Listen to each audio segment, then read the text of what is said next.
Nigerians are having a tough time adjusting to the general guidelines necessitated by dreadful coronavirus.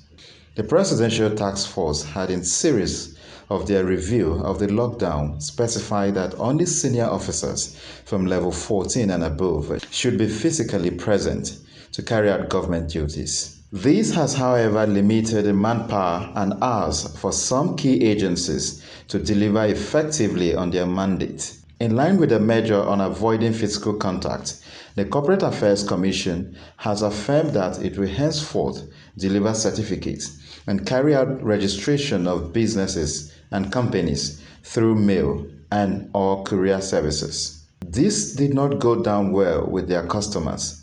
The result is a protest at the corporate headquarters of the agency by some aggrieved customers who insisted that the status quo should be maintained. We seek to hear from the man at the helm of the affairs, the Registrar General Garba Abubakar. He is determined to implement the policy as it is in the best interest of all customers. We are a government institution that has to abide with government directives, and we cannot continue with this crowd in this place. We cannot. And something has to give way. And what we have done is to insist that we will not have any physical contact with customers any longer. So from tomorrow, all new certificates will be sent through courier companies, and the customers will bear the costs, because if they are paying their transport or buying fuel to drive themselves to this place, they can as well pay the cost of delivery. Then from 10th August, every other process will be done by mailing system or by electronic means. The option is left to the customer, either to send his application via email, we'll process, send it to him via the same medium, or he sends it by mail, we'll process and send it to him. Abubakar described as spurious the allegations that the said courier companies belong to some directors at the commission. Well, it's normal for people to make allegations.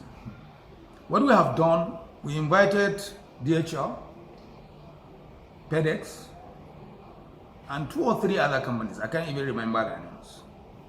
Not every company will agree to postpaid system. 3 of them have agreed to do postpaid. They will deliver before you pay them. Companies like DHL don't agree. And 2, some of the companies said they will not allow pickup in their own premises. We know majority of some of the customers that come here don't even have offices. So some may not want a courier company to go to their home. So we pick those that agree for pickup in their own premises. I'm not aware that any of the companies, and these are public records, so if anybody, the law says he who asserts must prove. So if there is any allegation that any courier company is owned by any director, they should provide the proof, and we will sanction that director. The list is not closed. We have told their leadership that if they have any company that they prefer, they should introduce them. We'll add them to the list after doing a background check. Because these are sensitive documents. You don't just give it to anybody. If anything gets lost, it's the commission that will take responsibility. So we'll not hand over documents to anybody that we are not sure of his character and integrity. So, but as I've said, this is just a spurious allegation.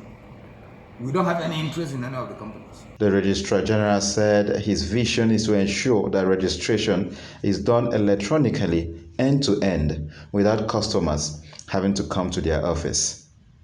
On the other hand, the Commerce and Industry Correspondents Association of Nigeria (CAC) paid a courtesy call on the CAC Registrar General to forge a cordial working relationship. Gabriel Kuma, Prompt TV News, Abuja.